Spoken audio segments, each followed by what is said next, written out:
बदलते भारत की शान।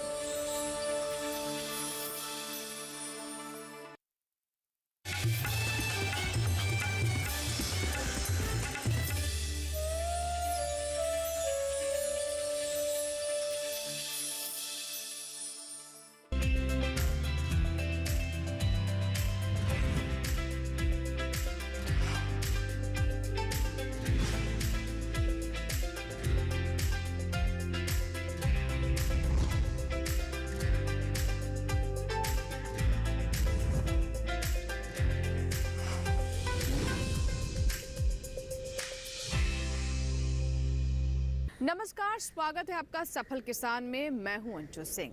सफल किसान एक ऐसा कार्यक्रम है जिसके माध्यम से देश के कोने कोने में उभरती कृषि के क्षेत्र की प्रतिभाओं को हम यहां पर मंच मुहैया कराते हैं ताकि उनके प्रयासों को अन्य किसानों तक भी पहुंचाया जा सके, वो भी उससे प्रेरित हो सकें। ये वो किसान हैं जो कि पशुपालन, डेयरी या फिर खेती किसानी के क्षेत्र में विभिन्न तरह के प्रयास कर रहे हैं, स्वरोजगार स्थापित कर रहे हैं। इसके साथ ही साथ युवाओं को भी अपने साथ जोड़कर रोजगार के नए अवसर पैदा कर रहे हैं। आज के कार्यक्रम में हम आपकी मुलाकात करवाएंगे कुछ ऐसे किसानों से जिन्होंने अपने लाभ के साथ साथ ये भी प्रण किया है कि आम लोगों तक, उपभोक्ता तक सेहतमंद भोजन पहुंचाएंगे। यानी जैविक खेती के माध्यम से कैसे वो औषधीय खेती कर समाज में एक बदलाव ला सकते हैं और साथ ही हमारी अच्छी सेहत को भी सुनिश्चित कर सकते हैं। आइए देखते हैं ऐसे ही किसानों की कहानी आज के सफल किसान में।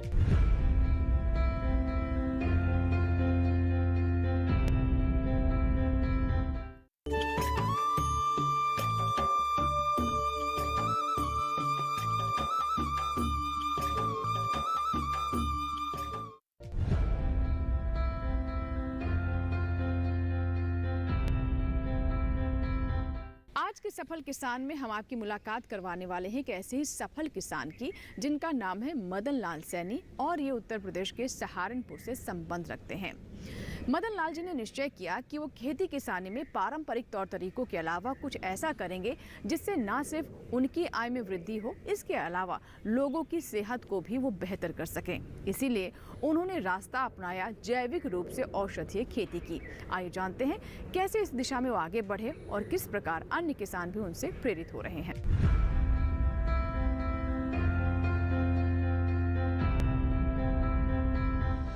उत्तर प्रदेश का सहारनपुर जिला यूं तो इमारती लकड़ियों की खेती के लिए प्रसिद्ध है, लेकिन यहाँ के किसान अनाज उत्पादन के मामले में भी काफी आगे हैं। अनाज उत्पादन से इनकी आजीविका तो चल जाती है, लेकिन बेहतर स्थिति नहीं बन पाती।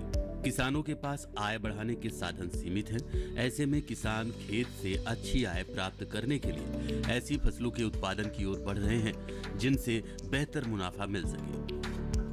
मदन लाल सैनी अपने खेतों में परंपरागत खेती करते रहे हैं, जिससे कई बार फसल कटने के बाद खेत खाली पड़े रहते। परंपरागत खेती और अनाज फसलों के उत्पादन से मदन लाल सैनी को इतना पैसा नहीं मिल पाता था कि वह दूसरी जरूरतों को पूरा कर सके। ऐसे में मदन लाल सैनी जी ऐसे विकल्प की तलाश में थे जिसमें कम खर्च में अधिक पैदावार मिल सके और आय में भी बढ़ोतरी हो जाए। इनकी सोच को पूरा करने में बनारस के कृषि अधिकारियों ने मदद की और सैनी जी के हौसलों को उड़ान देने के लिए 12 मासी फसलों के उत्पादन की सलाह दी। कृषि अधिकारियों की सलाह पर सैनी जी ने मोरिंगा यानी सहजन और लेमन घास की खेती शुरू की और कड़ी मेहनत करते हुए दूसरे किसानों के लिए मिसाल बने। मैं धन्यवाद देना चाहूँगा डीडी किसान चैनल को, क्योंकि पूरे भारत में ही नहीं बल्कि भारत से बाहर भी जाकर के एक दूसरे की टेक्नोलॉजी को ये ट्रांसफर करने का जो काम कर रही है।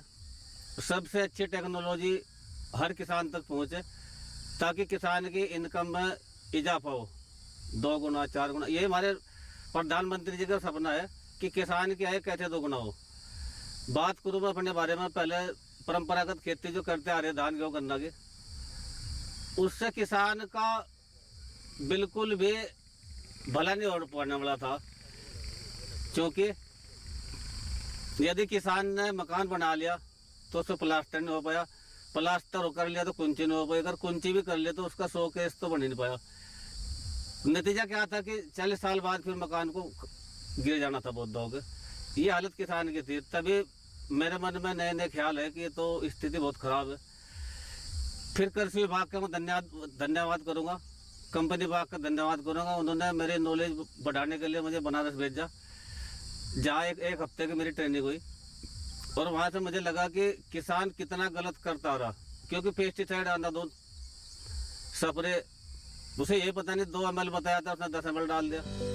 खेतों में परंपरागत रूप से अनाज फसलों का उत्पादन कर रहे किसान अधिक उत्पादन प्राप्त करने और फसलों से बीमारियों को बचाने के लिए फर्टिलाइजर और कीटनाशकों का अंधाधुंध प्रयोग कर रहे हैं, जिसके घातक परिणाम भी सामने आ रहे हैं। इसे देखते हुए मदन लाल ने इन फर्टिलाइजर और कीटनाशकों का प्रयोग न करने का प्रण लेते हुए जैविक और प्राकृतिक खेती का सहारा लेते हुए फसलों के उत्पादन का संकल्प लेकर मोरिंगा यानी सहजन, लेमन ग्रास आदि फसलें उगानी शुरू की, जिससे किसानों और खेतों को बचाया जा सके। परंपरागत खेती को छोड़कर मदन लाल अब लोगों की अच्छी सेहत के लिए औषधीय पौधों की खेती कर रहे हैं। वो खेतों में जैविक खादों की मदद से मुख्य रूप से मोरिंगा उगाते हैं। इस समय मदन लाल के खेतों में मोरिंगा यानी सहजन के करीब 500 पेड़ लगे हैं, जिनसे उन्हें 40 से 50 हजार रुपए प्रति बीघा इनकम हो रहा है। खेत में लगे नींबू के बाग से वो 25 हजार रुपए सालाना प्रति बीघा प्राप्त कर लेते हैं। मेरे पास जो है ना, सहजन के 500 पेड़ है मेरे पास, और ये नींबू के बाग में ही है। इसी के साथ साथ एक फसल बरसीन की, वो भी इसके अंदर ही है, मतलब सह फसली के रूप में ही हमने कर रखी है। और इसका जो लाभ की बात करूं, नींबू की अगर बात करूं तो कम से कम 25 हजार रुपये बीघे का 1 साल का। सहजन की बात करूं तो कम से कम 40-50 हजार रुपये बीघे का। ये पता नहीं लगता, परंतु मैं यहाँ से लगभग 10 स्टेट में भेज रहा हूँ। हमारे यहाँ लोग बाग इसको बहुत कम जाने।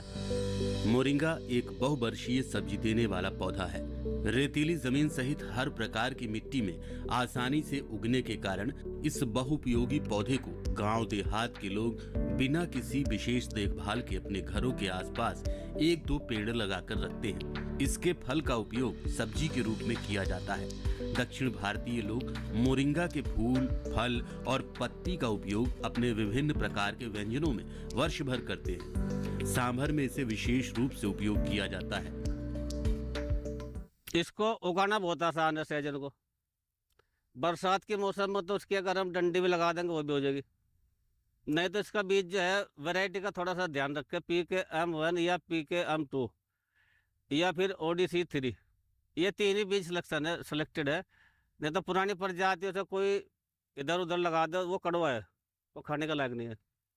वैरायटी का विशेष इस पर ध्यान रखना पड़ेगा। इसके अलावा इसको पानी की कोई खास जरूरत नहीं है। साल में 4 पानी दे दिए, कुछ बरसात होगी, प्राकृतिक कोई स्प्रे नहीं होता, सबसे बड़ी बात है। मोरिंगा यानी सहजन कमजोर जमीन पर भी बिना सिंचाई के सालों हरा भरा और तेजी से बढ़ने वाला पौधा है। इसका पौधा इतनी आसानी से जड़ पकड़ता है कि बरसात के मौसम में अगर इसकी डंडी लगा दी जाए तो पौधा बन जाएगा। इस पौधे से बेहतर फल लेने के लिए PKM वैरायटी अच्छे माने जाते हैं।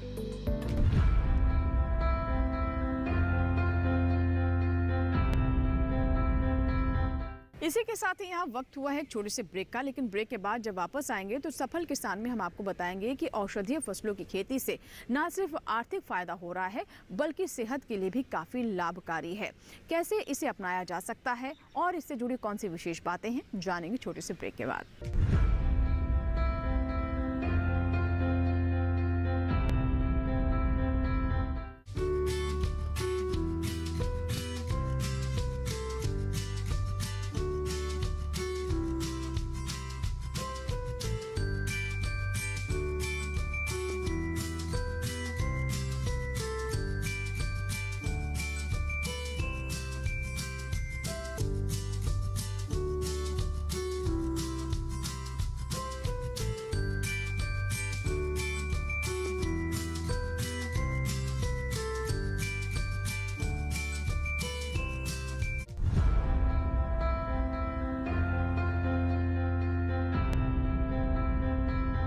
ब्रेक के बाद एक बार फिर आपका स्वागत है। आप देख रहे हैं सफल किसान। आज के सफल किसान में हम आपकी मुलाकात करवा रहे हैं ऐसे किसानों से जो कि जैविक रूप से औषधीय पौधों की खेती कर रहे हैं। इसी कड़ी में अब आपको बताते हैं मोरिंगा के बारे में। मोरिंगा पोषक तत्वों से भरपूर होता है और ये हमारी सेहत के लिए भी काफ़ी लाभकारी होता है। इसके साथ साथ इससे बने कई उत्पाद भी बाजार तक पहुंच रहे हैं जिन्हें हाथों हाथ लिया जा रहा है। आइए जानते हैं कि कैसे कर सकते हैं मोरिंगा की खेती और इससे कैसे आर्थिक लाभ लिया जा सकता है।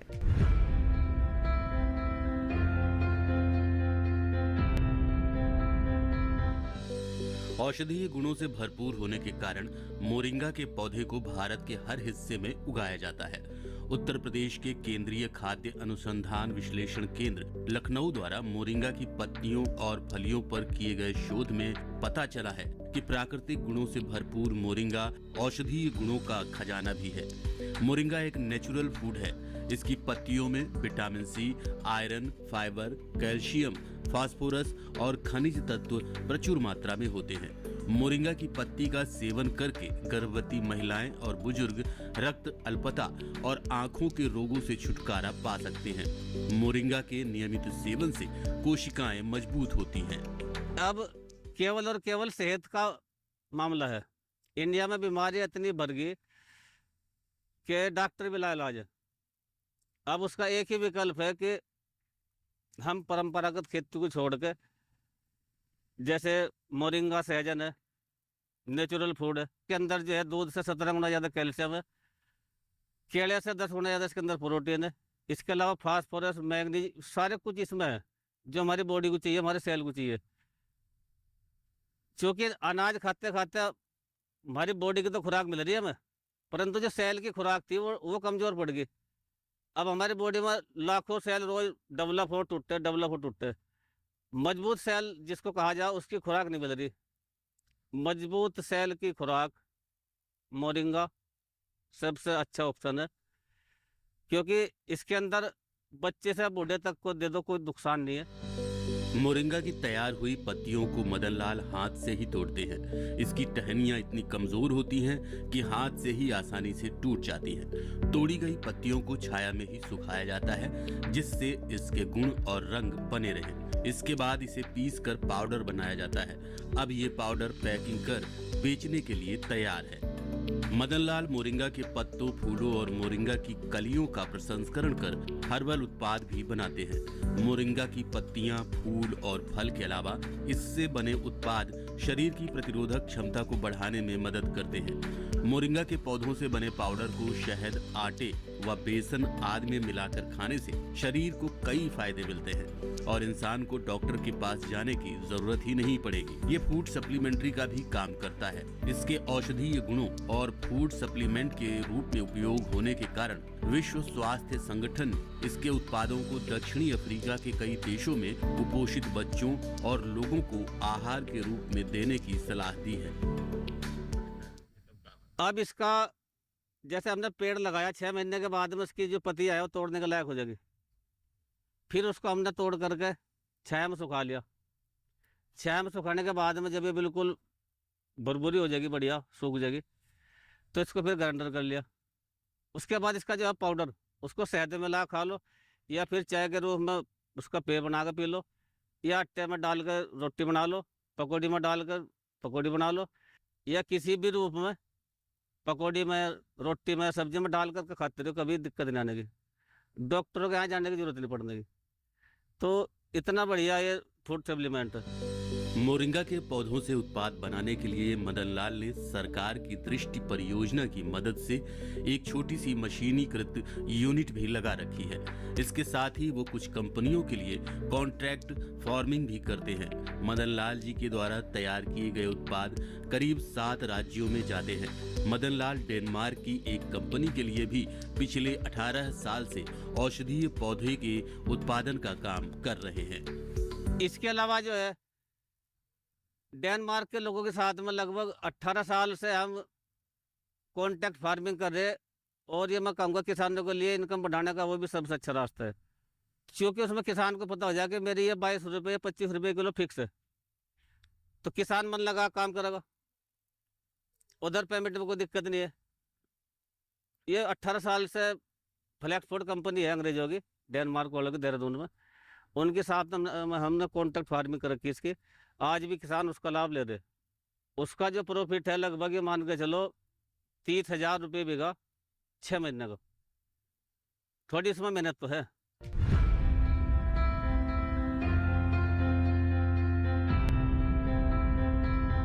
इसी के साथ ही सफल किसान में यहाँ वक्त है एक छोटे से ब्रेक का, लेकिन ब्रेक के बाद जब वापस आएंगे तो हम आपको बताएंगे कि कैसे सहारनपुर में हमारे किसान, हमारे युवा प्रगति की राह पर आगे बढ़ रहे हैं और जैविक और औषधीय पौधों की खेती से उन्हें अच्छा लाभ मिल रहा है।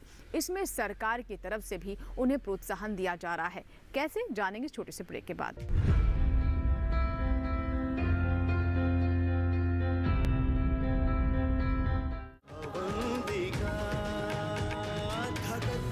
ये है जगत, जगत में एक नगर बसा जिसे है रुद्र ने रचा।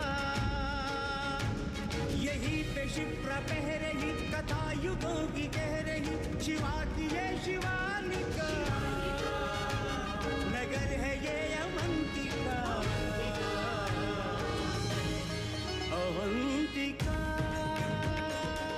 अवंतिका सोमवार से गुरुवार रात 9 बजे, पुनः प्रसारण प्रातः 11 बजे, सिर्फ डीडी नेशनल पर।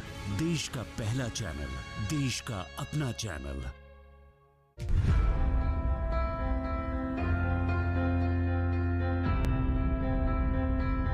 ब्रेक के बाद एक बार फिर आपका स्वागत है। आप देख रहे हैं हमारा खास कार्यक्रम सफल किसान, जिसमें ब्रेक से पहले हमने आपको जानकारी दी कैसे पोषक तत्वों से भरपूर मोरिंगा की खेती किसानों के लिए लाभकारी साबित हो रही है। इससे बने उत्पाद भी काफ़ी पसंद किए जा रहे हैं क्योंकि वो मानव स्वास्थ्य के लिए बहुत लाभकारी हैं। आइए कार्यक्रम को आगे बढ़ाते हैं और अब आपको बताते हैं कि कैसे मोरिंगा की खेती के साथ साथ लेमन ग्रास की खेती भी किसानों के लिए बहुत फायदेमंद साबित हो रही है। कैसे करें लेमन ग्रास की खेती, आइए जानते हैं अगली रिपोर्ट में।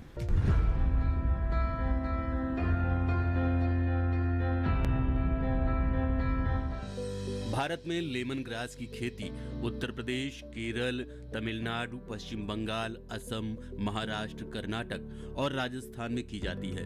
लेमन ग्रास की पत्तियों में 75% सिट्रल मौजूद होता है, जिस कारण इसमें नींबू जैसी खुशबू पाई जाती है। लेमन ग्रास में protein, riboflavin, niacin, pantothenic acid, vitamin A, vitamin C और थायमिन की पर्याप्त मात्रा पाई जाती है। इसके अतिरिक्त लेमन ग्रास में selenium, sodium, iron, copper, magnesium, calcium, potassium, phosphorus, zinc जैसे खनिज पदार्थ भी पाए जाते हैं। इन खनिज तत्वों की वजह से ही बहुत लाभकारी औषधि है। भारत में किसान पारंपरिक फसलों के अलावा औषधीय पौधों को उगाकर बढ़िया मुनाफा कमा रहे हैं। इसी कारण पारंपरिक खेती की जगह अधिक इनकम देने वाली फसलों के उत्पादन की दिशा में बढ़ चुके मदन लाल लेमन ग्रास की भी खेती कर अपनी आय बढ़ा रहे हैं। लेमन ग्रास को मानव शरीर के लिए बेहद उपयोगी बताते हुए मदन लाल कहते हैं कि ये कई रोगों के निदान के लिए बेहद फायदेमंद है। इसकी खेती को बढ़ाने के लिए वो उत्तर प्रदेश के मुख्यमंत्री से भी मिल चुके हैं। मदन लाल चाहते हैं कि किसान इसकी खेती कर अपनी आय को दोगुनी करें। इसके अलावा जो फेवरेट खेती है हमारी लेमन ग्रास। लेमन ग्रास के बारे में मैं इतना बताऊंगा कि लगभग 95% बॉडी के लिए फिट है। बल्कि लेमन ग्रास को लेकर के तो मैं योगी जी के पास भी गया था, मुख्यमंत्री जी के राज्यपाल भवन में 2019 में, और मैंने एक गुहार भी लगाई थी कि ये इस तरह के फूड सप्लीमेंट है, इससे कोई नुकसान तो होगा नहीं, लोगों के लिए फायदा होगा और किसान की इनकम दोगुनी से ज़्यादा हो जाएगी। मानव की सेहत को बनाने के सफर में मदन लाल अकेले नहीं हैं, बल्कि वो इस सफर में ऐसे किसानों को भी लेकर चल रहे हैं जो कुछ नया कर गुजरने के हौसलों के साथ खेत से ही इनकम बढ़ाना चाहते हैं। किसानों की आय को बढ़ाने के लिए मदन लाल ने वर्ष 2018 में new agri bio energy production company limited Saharanpur नामक एक FPO भी बनाया, जो किसानों को जैविक खेती के लिए प्रेरित करने के साथ ही बीज उत्पादन और मंडी भाव से भी बेहतर दाम उपलब्ध कराता है। इसकी मदद से वो किसानों के बेहतरी के लिए काम कर रहे हैं। इसमें मदन लाल को केंद्र और राज्य सरकार की ओर से अनुदान भी मिल रहा है। मदन लाल चाहते हैं कि किसान जागरूक हों, खुशहाल हों। अभी सन 2018 में हमने एक FPO बनाया था अपना न्यू एग्री के नाम से, new agri bio energy producer company limited Saharanpur. लगभग इसके हमारे 350 शेयर होल्डर है। 350 में से 10 लोग डायरेक्टर है जो सही रूप से मेरे साथ में कार्य कर रहे हैं। अभी हमने उन किसानों से, शेयर होल्डर से अपने अनाज पैदा कराया था, गेहूँ, जिसको हमने 2250 रुपये क्विंटल खरीदा, यानी मार्केट का रेट 2125 था, हमने उनका 2250 रुपये खरीदा। पहला लाभ किसान का लगभग जो है 400 रुपये बीघे के आसपास बढ़ गया, एक फायदा। तो इस तरह 10-15 किसानों का हमने अनाज वापस लिया, जिसको हम फिर सर्टिफाइड बीज बना कर मार्केट में उतारेंगे। उसके लिए जो है बाकायदा सरकार ने हमें सुविधा दी, दृष्टि योजना के अंतर्गत प्रोसेसिंग प्लांट। उस बीज को हम वहाँ से प्रोसेस करके फिर उसको पैक करके मार्केट में किसानों को देंगे, या फिर अपने जो शेयर होल्डर उनको देंगे। इसमें सरकार ने 60 लाख रुपए का अनुदान हमको दिया था। इसके अलावा कृषि विभाग के ही सौजन्य से हमें मिला था कस्टम हायर सेंटर, जिसके अंदर ट्रैक्टर और कुछ यंत्र, 12 लाख की सब्सिडी वहाँ भी मिली थी एफपीओ को। तो ये सब कुछ प्रधानमंत्री का जो सपना है कि किसान कैसे जागरूक हो, कैसे खुशहाल हो। मदन लाल ने खेत में उत्पादित फसलों के भंडारण की व्यवस्था के लिए सरकार की मदद से बीज भंडारण की व्यवस्था की। इसकी क्षमता 500 मीट्रिक टन की है। सरकार से मिली सब्सिडी की मदद के कारण ही आज मदन लाल सैनी न केवल अपनी आय को बढ़ा रहे हैं, बल्कि दूसरे किसानों की भी मदद कर रहे हैं। इनका पूरा परिवार मुख्य रूप से खेती पर ध्यान देता है। कहते हैं जुनून हो तो कामयाबी मिल ही जाती है। ऐसा ही कुछ कर दिखाया है सहारनपुर के किसान मदन लाल सैनी ने। मदन लाल को बेहतर तरीके से खेती करने और किसानों की मदद पहुंचाने के लिए कई पुरस्कार भी मिले हैं, जिससे वो किसानों की और भी मदद करने को तत्पर रहते हैं।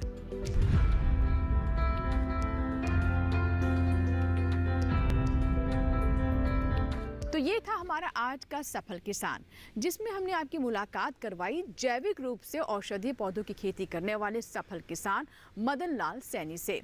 आपने जाना कि कैसे सरकार की योजनाओं से उन्हें अच्छा लाभ मिल रहा है और वो प्रगति की राह पर आगे बढ़ते जा रहे हैं। आशा करते हैं कि आज का कार्यक्रम आपको ज़रूर पसंद आया होगा। अगर आपके कोई सुझाव हैं या फिर आप चाहते हैं किसी ऐसे ही सफल किसान की कहानी हम अपने कार्यक्रम में लेकर आएँ, तो आप हमें ईमेल कर सकते हैं। हमारा ईमेल आईडी नोट कर लें, safalkisan@gmail.com। आप हमें पत्र भी लिख सकते हैं। पत्र लिखने के लिए हमारा पता नोट कर लें, सफल किसान, कमरा नंबर 77, CPC, दूरदर्शन, खेलगांव, नई दिल्ली 110049। आपके ईमेल्स और आपके पत्रों का हमें इंतजार रहता है। आपके सुझाव हमें कार्यक्रम को और बेहतर करने में मदद करते हैं। सफल किसान के एक नए अंक में सफलता की कुछ और ऐसी ही कहानियों के साथ फिर होगी आपसे मुलाकात। तब तक आप बने रहें दूरदर्शन किसान के साथ। नमस्कार।